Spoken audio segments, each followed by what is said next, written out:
नमस्कार दोस्तों, आप सभी का स्वागत है मेरे YouTube channel fine art with Meenu में।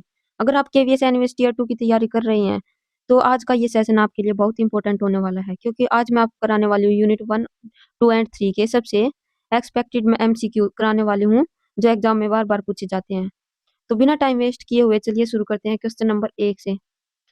सिंधु घाटी सभ्यता की खोज का श्रेय किसे जाता है? सिंधु घाटी सभ्यता का खोज का श्रेय सर जॉन मार्शल और डॉक्टर अर्नेस्ट मैक को जाता है। क्वेश्चन नंबर 2, सिंधु घाटी की सभ्यता कब प्रकाश में आई? इसका सही आंसर है 1924 में। क्वेश्चन नंबर 3, बर्तन बनाने की कला को किस सभ्यता के नाम से पुकारा गया? तो इसका आंसर है मरण्यपात्र सभ्यता। क्वेश्चन नंबर 4, सिंधु घाटी के उत्खनन का कार्य कब हुआ? इसका आंसर है 1922 में। क्वेश्चन नंबर 5, पुरातत्व विभाग द्वारा सिंधु घाटी क्षेत्र के खनन का कार्य किसकी अध्यक्षता में करवाया गया? इसका आंसर है आर.डी. बैनर्जी, यानी कि राखलदास बैनर्जी। क्वेश्चन नंबर 6, हड़प्पा और मोहनजोदड़ो सभ्यता से मिलती हुई एक अन्य सभ्यता का पतन उत्खनन से हुआ है। यह सभ्यता कहाँ पर है? हड़प्पा और मोहनजोदड़ो सभ्यता से मिलती हुई एक अन्य सभ्यता का पता उत्खनन से हुआ, वो है अहमदाबाद में। ठीक है दोस्तों, क्वेश्चन नंबर 7, राजस्थान के किस क्षेत्र से सिंधु सभ्यता के मिलते जुलते पात्र मिले हैं? इसका आंसर है पीलीबंगन। क्वेश्चन नंबर 8, भारतवर्ष में प्रागैतिहासिक कृषक जातियां क्या बनाती थी? वो बनाती थी मिट्टी के बर्तन। क्वेश्चन नंबर 9, सिंधु घाटी सभ्यता के लोग मिट्टी के बर्तनों पर किस प्रकार की चित्रकारी करते थे? तो सिंधु घाटी सभ्यता के लोग मिट्टी के बर्तनों पर देवी देवताओं की आकृति, ज्यामितीय आकृति, नारी चित्रों की आकृति, ये सभी प्रकार की आकृतियों की चित्रकारी करते थे। क्वेश्चन नंबर 10, भारत में लोथल कहाँ पर है? तो भारत में जो लोथल है वो गुजरात में है। क्वेश्चन नंबर 11, टेराकोटा का क्या अर्थ है? टेराकोटा का अर्थ होता है पकाई हुई मिट्टी। क्वेश्चन नंबर 12, मातादेव की मूर्ति का रचनाकाल क्या है? तो ये तो भाई सबको सिलेबस में लिखा हुआ है। इसका रचनाकाल है 2500 ईसा पूर्व। और है ना, सबसे ज्यादा इंपॉर्टेंट है, आप अपना सिलेबस अच्छे से पढ़ के जाना, क्योंकि सिलेबस में से बहुत ज्यादा मात्रा में क्वेश्चन आए थे ये हमारे इसके एग्जाम में। तो ऐसा हो सकता है कि ईवीएस में भी बहुत ज्यादा क्वेश्चन आए। क्वेश्चन नंबर 13, माता देवी की मूर्ति का रंग कैसा है? इसका आंसर है लाल। क्वेश्चन नंबर 14, माता देवी की मूर्ति के सिर पर क्या सजाया गया है? माता देवी की, आपको याद है माता देवी की मूर्ति में है, उसके ऊपर जो एक भारी मुकुट है वो एक पंखनुमा मुकुट सजाया गया है। क्वेश्चन नंबर 15, माता देवी की मूर्ति किस क्षेत्र की खुदाई से प्राप्त हुई है? तो ये हमें मिली है मोहनजोदड़ो से। माता देवी की मूर्ति किस संग्रहालय में है? राष्ट्रीय संग्रहालय दिल्ली। जो फर्स्ट यूनिट है उसमें जो भी जितनी भी मूर्तियां और चित्रित मर्द बाण प्राप्त हुए हैं वो सभी ना राष्ट्रीय संग्रहालय दिल्ली में संग्रहित है। क्वेश्चन नंबर 17, नर्तकी नामक मूर्ति किससे बनी है? जो नर्तकी नामक मूर्ति है जो मोहनजोदड़ो से प्राप्त हुई है वो कांस्य से बनी हुई है। नर्तकी की प्रतिमा कहाँ से प्राप्त हुई है?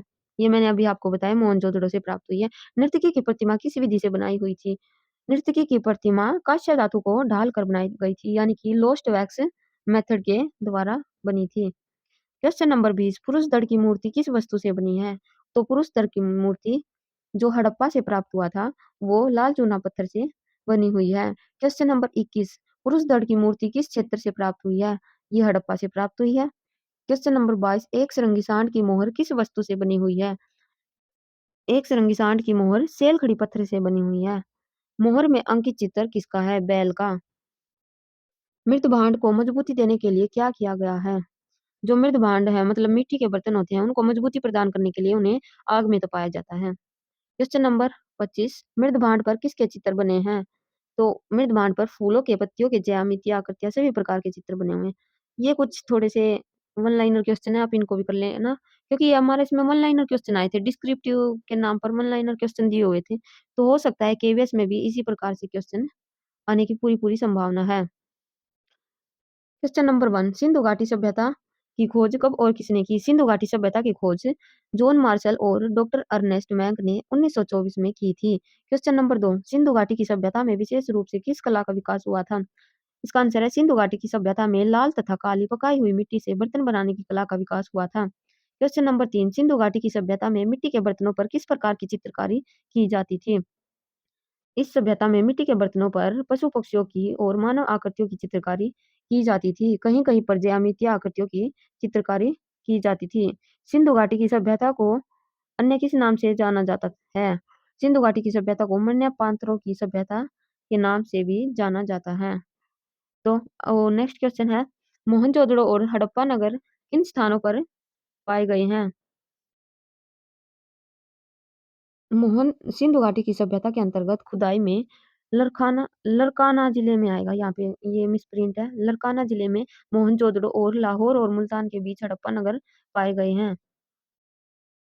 क्वेश्चन नंबर 6, सिंधु घाटी की सभ्यता से मिलती हुई सभ्यता कब और कहाँ पाई गई? सिंधु घाटी की सभ्यता से मिलती हुई सभ्यता काठियावाड़ क्षेत्र के लोथल गुजरात नामक स्थान जिला अहमदाबाद के स- सरगाबला गांव में सन 1954 में S.R. राव द्वारा कराई गई खुदाई में पाए गए हैं। क्वेश्चन नंबर 7, राजस्थान में किस स्थान पर खुदाई में सिंधु घाटी की सभ्यता से मिलते जुलते पात्र प्राप्त हुए हैं? राजस्थान में पीली बंगन और काली बंगन की खुदाई में सिंधु घाटी की सभ्यता से मिलते जुलते पात्र प्राप्त हुए हैं। क्वेश्चन नंबर 8, सिंधु घाटी की सभ्यता को इस नाम से क्यों पुकारा गया? सिंधु घाटी की सभ्यता का पूर्ण विकसित रूप सिंधु नदी के किनारे और उसके आसपास के क्षेत्र से की गई खुदाई से प्राप्त हुआ है, इसलिए इस सभ्यता को सिंधु घाटी सभ्यता के नाम से पुकारा गया। दोस्तों, ये सिंधु घाटी सभ्यता के क्वेश्चंस कंप्लीट हो चुके हैं। अब हम सेकंड यूनिट के क्वेश्चंस करेंगे। अगर आपको वीडियो अच्छी लग रही है तो लाइक कर दीजिए, कमेंट कर दीजिए, और कल मैं आपको अगली 3 यूनिट के क्वेश्चंस करवाऊंगी अगर आपने कमेंट किया तो चलिए स्टार्ट करते हैं। सम्राट अशोक किस वंश से संबंधित हैं? इसका आंसर है मौर्य वंश से। क्वेश्चन नंबर 2, सम्राट अशोक ने किस धर्म का प्रचार किया था? इसका आंसर है बौद्ध धर्म का। सम्राट अशोक ने किस प्रकार बौद्ध धर्म का प्रचार किया? इसका आंसर है चित्रकला के द्वारा। क्वेश्चन नंबर 4 है, शुंग वंश का शासक कौन था? इसका आंसर है पुष्यमित्र। नेक्स्ट क्वेश्चन है, कुषाण वंश का प्रथम शासक कौन था? तो कुषाण वंश का प्रथम शासक कदफिसेस था। तो अगला क्वेश्चन है, कनिष्कपुर नगर किसने बसाया था? तो इसका आंसर है कनिष्क ने। क्वेश्चन नंबर 7 है, गांधार शैली किन दो कलाओं के मेल से बनी है? इसका आंसर है हिंदू और यूनानी कलाओं से मिलकर गांधार शैली बनी हुई है। गांधार शैली में किस क्षेत्र में विकसित हुआ? इसका आंसर है पेशावर। नेक्स्ट क्वेश्चन है, कुषाण काल की दूसरी कला शैली कौन सी थी? इसका आंसर है मथुरा शैली। क्वेश्चन नंबर 10, मथुरा कला शैली में किन किन धर्मों की मूर्तियां बनी हैं? तो मथुरा शैली में हिंदू, जैन, बौद्ध तीनों धर्म की मूर्तियां बनी हैं। क्वेश्चन नंबर 11, भगवान बुद्ध को मूर्तियों में किन मुद्राओं में दर्शाया गया है? इसका आंसर है अभय मुद्रा, ध्यान मुद्रा, ज्ञान मुद्रा, सभी अवस्थाओं में दिखाया गया है। तपस्या में लीन भगवान बुद्ध की प्रतिमा में बाल किस प्रकार के दिखाए गए हैं? तो ये तो आपको सबको पता है, घुंघराले बाल दिखाए गए हैं। क्वेश्चन नंबर 13, भारतीय कला के इतिहास में किस काल को कला का स्वर्ण युग कहा जाता है? इसका आंसर है गुप्त काल। क्वेश्चन नंबर 14, बौद्ध धर्म का प्रचार कहाँ कहाँ हुआ? इसका आंसर है बौद्ध धर्म का प्रचार चीन, जापान, नेपाल सभी जगह पर हुआ है। नेक्स्ट क्वेश्चन है, अशोक की लाट शीर्ष सिंह नामक मूर्ति किस सम्राट द्वारा बनवाई गई थी? इसका आंसर है सम्राट अशोक द्वारा। नेक्स्ट क्वेश्चन है, अशोक की लाट मूर्ति किस पत्थर से बनी हुई है? इसका आंसर है बलुआ पत्थर। अशोक की लाट मूर्ति किस संग्रहालय में स्थित है? तो यह है सारनाथ संग्रहालय उत्तर प्रदेश में। सिंह शीर्ष मूर्ति को सरकारी चिन्ह के रूप में किसके द्वारा प्रयोग किया जाता है? तो इसका आंसर है भारत सरकार द्वारा। क्वेश्चन नंबर 19, चाहुरी यक्षिणी की मूर्ति का निर्माण किसने करवाया था? इसका आंसर है अशोक ने। चाहुरी की प्रतिमा किस समय में बनी हुई है? ईसा पूर्व तीसरी सदी में। चाहुरी की मूर्ति किस कला की मोनालिसा मानी जाती है? तो चाहुरी की मूर्ति है जो बहुत सुंदर और सजीव रूप है, वो भारतीय कला की मोनालिसा मानी जाती है। नेक्स्ट क्वेश्चन है, चाहुरी की प्रतिमा किस पदार्थ से बनी हुई है? तो इसका आंसर है लाल नहीं, ओनली बलुआ पत्थर से। नेक्स्ट क्वेश्चन है, चाउरी की प्रतिमा किस काल में बनी थी? चाउरी की प्रतिमा मौर्य काल में बनी थी। और जो ये चाउरी की मूर्ति है, ये मौर्य काल में जितनी भी यक्षी की प्रतिमाएं हैं उन सब से ज्यादा सुंदर है। चाउरी के दाहिने हाथ में कंधे के ऊपर क्या है? चोरी या चवर, मतलब चवर। और वो जो चवर है वो जो उन्होंने ली हुई है वो याक के बालों द्वारा बनती है। सांची के स्तूप का निर्माण किस शासक ने करवाया था? सांची के स्तूप का निर्माण सातवाहन ने करवाया था। वैसे तो वो अशोक ने करवाया था, लेकिन उसके बाद अशोक ने वो थोड़ा करवाया था, और उसके बाद जो अंतिम रूप वो दिया था सातवाहन ने। सांची का स्तूप किस विशेषता के कारण विश्व प्रसिद्ध है? तोरण द्वारों के कारण। सांची के स्तूप में 4 तोरण द्वार चारों दिशाओं में लगे हुए हैं, जिन पर बुद्ध के जीवन से जुड़ी हुई जातक कथाओं का चित्रण किया गया है। सांची के स्तूप में कितने प्रदक्षिणा पथ हैं? 2। सांची के स्तूप में तोरणों पर किन पशुओं के चित्र बने हुए हैं? हाथी, मृग, सिंह, इन सभी के चित्र बने हुए हैं। सांची का स्तूप भारत के किस राज्य के किस स्थान पर स्थित है? सांची का स्तूप मध्य प्रदेश के भोपाल में स्थित है। बोधिसत्व शीर्ष की मूर्ति किस तत्व की बनी हुई है? काला संगमरमर की बनी हुई है। बोधिसत्व शीर्ष की मूर्ति किस संग्रहालय में रखी हुई है? राष्ट्रीय संग्रहालय दिल्ली में संग्रहित है।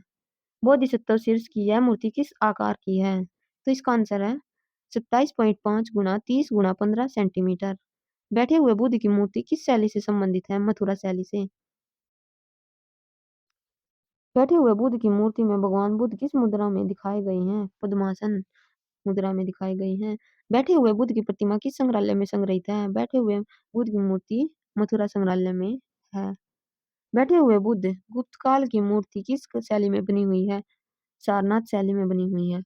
बैठे हुए बुद्ध गुप्त काल को किस मुद्रा में दर्शाया गया है? तो इसका आंसर है धर्मचक्र प्रवर्तन। बैठे हुए बुद्ध गुप्त काल की यह मूर्ति किस सदी में उकेरी गई थी? ईसा की 5वीं सदी में। जैन तीर्थंकर प्रतिमा में कौन कौन से तीर्थंकर हैं? पहले और अंतिम तीर्थंकर हैं। याद रखना, इंपॉर्टेंट क्वेश्चन है। जैन तीर्थंकरों की मूर्ति किस काल में बनी थी?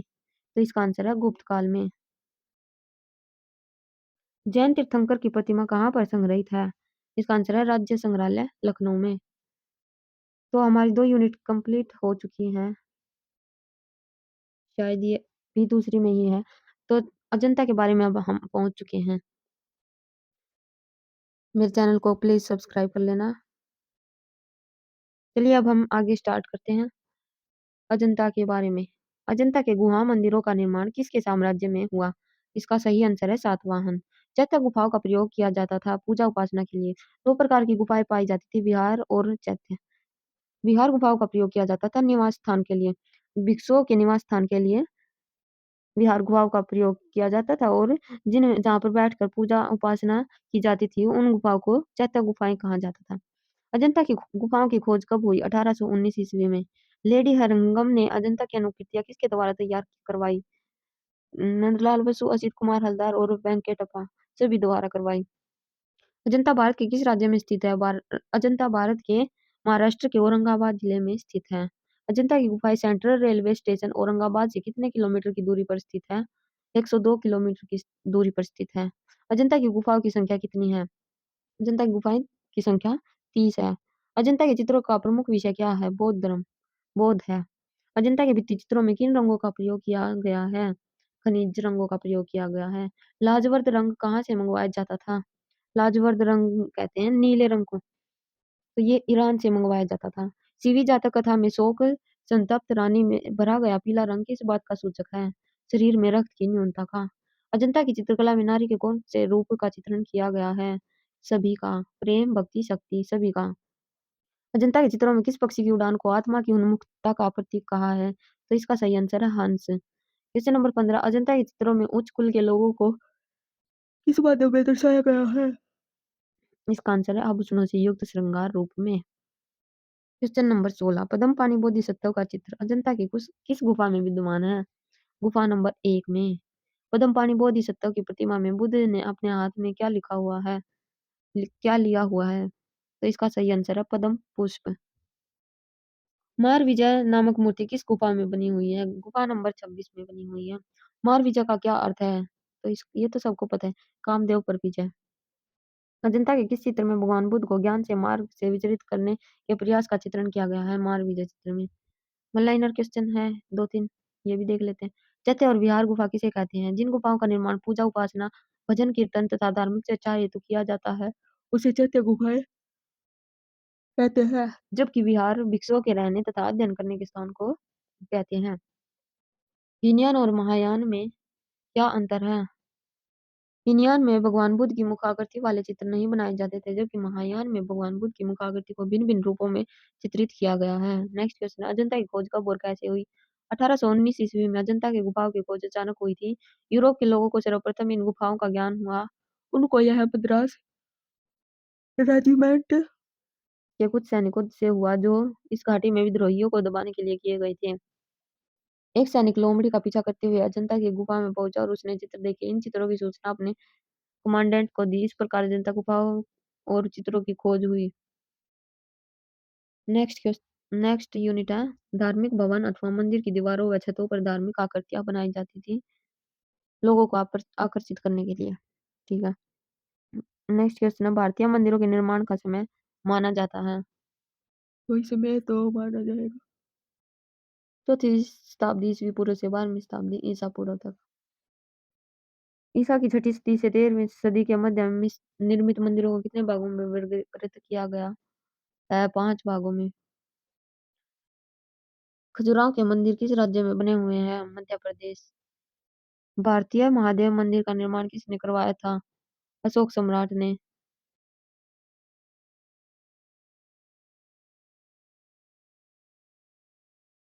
नहीं नहीं, बद्रिया महादेव मंदिर का निर्माण किसने करवाया था? इसका आंसर है चंदेल सम्राट विद्याधर ने। नेक्स्ट क्वेश्चन है गंगा अवतरण मूर्ति किस राज्य में स्थापित है? तो गंगा अवतरण मूर्ति तमिलनाडु में स्थित है। गंगा अवतरण की प्रतिमा किस स्थान पर है? तो ये महाबलीपुरम में है। गंगा अवतरण मूर्ति किस पत्थर की बनी हुई है? ग्रेनाइट पत्थर की। महाबलीपुरम किसके लिए प्रसिद्ध है? पांडवों के रथ के लिए। गंगा अवतरण मूर्ति का निर्माण किस शासक ने करवाया था? महेंद्र वर्मन ने। नेक्स्ट क्वेश्चन है रावण कैलाश पर्वत को हिलाते हुए मूर्ति का निर्माण कहाँ पर हुआ था? एलोरा महाराष्ट्र में। रावण कैलाश पर्वत हिलाते हुए मूर्ति किस सदी में बनी थी? 8वीं सदी में। 150 फीट लंबे और 90 फीट ऊंचे पत्थर की चट्टान को तराश कर बनाई गई यह प्रतिमा का नाम है कैलाश पर्वत को हिलाते हुए रावण। नेक्स्ट क्वेश्चन है त्रिमूर्ति किस स्थान पर स्थित है? इसका आंसर है एलिफेंटा। त्रिमूर्ति किस देवता की मूर्ति है? इसका आंसर है शिव। त्रिमूर्ति की ऊंचाई कितनी है? 5.20 metre. Next question Lakshmi Narayan की प्रतिमा कंदरिया मंदिर कब और किन राजाओं ने बनवाया था? तो इसका सही आंसर है चंदेल राजाओं ने। नेक्स्ट है लक्ष्मी नारायण प्रतिमा कंदरिया और महादेव मंदिर कहाँ पर स्थित है? ये है खजुराहो में।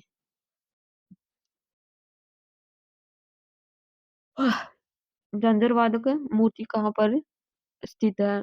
इसका सही आंसर है कोणार्क में। माँ और बच्चा मूर्ति कहाँ पर स्थित है? दिलवाड़ा में। माँ और बच्चा मूर्ति का निर्माण किस शासक के शासनकाल में हुआ? सोलंकी वंश में। नेक्स्ट क्वेश्चन है काश्या मूर्तियों को बनाने का इतिहास पुरातत्व वेत्ता कब से आरंभ हुआ मानते हैं? इनका आंसर है सिंधु घाटी सभ्यता से। क्वेश्चन नंबर 2 है पुरातत्वों को काश्या की जो मूर्ति मिली है वह किसकी है? तो वह है नर्तकी की। दैमाबाद महाराष्ट्र से प्राप्त मूर्ति किस समय की है? 1500 ईसा पूर्व की। कुषाण काल से संबंधित ईसा की दूसरी सदी की जैन तीर्थंकरों की मूर्तियां कहाँ से प्राप्त हुई है? इसका आंसर है चौसा विहार। नेक्स्ट है कांस्य मूर्तियों का निर्माण किन राजाओं ने बड़े पैमाने पर करवाया था? इसका आंसर है चोल राजाओं ने। नेक्स्ट क्वेश्चन है कांस्य मूर्ति बनाने की मधुशिष्ट विधि भारत में किस राज्य में अधिक लोकप्रिय हुई? तो इसका सही आंसर है मध्य प्रदेश। नेक्स्ट क्वेश्चन है नटराज की कांस्य मूर्ति चोल कला काल की कहाँ पर प्राप्त हुई है? इसका सही आंसर है तंजौर तमिलनाडु। चोल काल की नटराज की कांस्य प्रतिमा कहाँ पर संग्रहित है? इसका सही आंसर है राष्ट्रीय संग्रहालय नई दिल्ली। नटराज की मूर्ति किस देवता से संबंधित है? तो इसका सही आंसर है भगवान शिव। देवी उमा की प्रतिमा किस काल में बनी हुई है? तो इसका सही आंसर है 11वीं सदी में। देवी उमा इस मूर्ति के ऊपर देवी उमा इस मूर्ति में किस मुद्रा में विद्यमान है?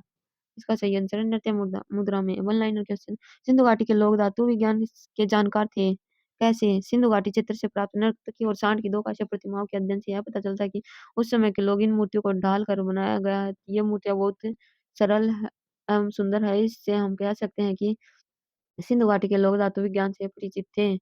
नेक्स्ट क्वेश्चन है सिंधु काल में किन धर्मों से संबंधित मूर्तियां बनाई गई? इसका आंसर है सिंधु काल की मूर्तियां पुरातत्वों को प्राप्त हुई हैं वे बौद्ध जैन तथा हिंदू धर्म से संबंधित है। जामाबाद से प्राप्त मूर्ति किसकी है? उल्लेख करें। जामाबाद महाराष्ट्र से प्राप्त एक मूर्ति एक रथ की है। इसके पहिए गोलाकार है। इस पर मानव को सवारी करते हुए दिखाया गया है। इस रथ पर केवल दो बैल आगे की ओर खींच रहे हैं। नेक्स्ट क्वेश्चन है उत्तर भारत तथा बिहार में गुप्त काल में भगवान बुद्ध की किस प्रकार की मूर्तियों के निर्माण हुआ? गुप्त काल में उत्तर भारत तथा बिहार में भगवान बुद्ध की जिन मूर्तियों का निर्माण हुआ उनमें भगवान बुद्ध को अभय मुद्रा में दिखाया हुआ है। इसका आंसर है नेक्स्ट का। नटराज की मूर्ति सबसे अधिक किन शासकों ने बनवाई थी? नटराज की मूर्ति सबसे अधिक चंदेल शासकों ने बनवाई थी। नेक्स्ट क्वेश्चन है, कांस्य मूर्ति बनाने की मधुचिष्ट विधि का यह नाम क्यों पड़ा? कांस्य मूर्ति बनाने की इस विधि में मधुमक्खी के प्राप्त होने वाले मोम की मुख्य भूमिका होती है, इसलिए इस विधि का नाम मधुचिष्ट विधि रखा। नटराज की प्रतिक्रियाओं में भगवान शिव के बारे में किस लिए दर्शाया गया है? नटराज की प्रतिमा में भगवान शिव बाएं पैर से नृत्य करते हुए संतुलित स्थापित कर रहे हैं। इसके अलावा वे बुराई और अज्ञान के दैत्य को अपनी सिर से कुचल कर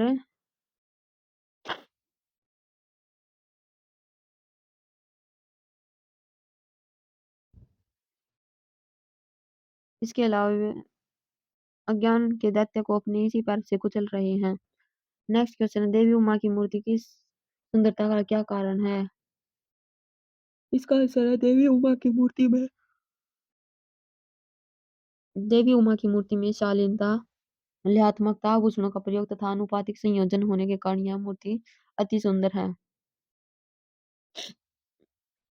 इस मूर्ति में देवी उमा ने कौन कौन से गहने पहने हुए? इस मूर्ति में देवी उमा को कमरबंद मुकुट पहने, बाजूबंद कलाइयों में पहने हुए वाले पहने जाने वाले लक्ष्य आभूषण आदि बनाए हुए रखे हैं।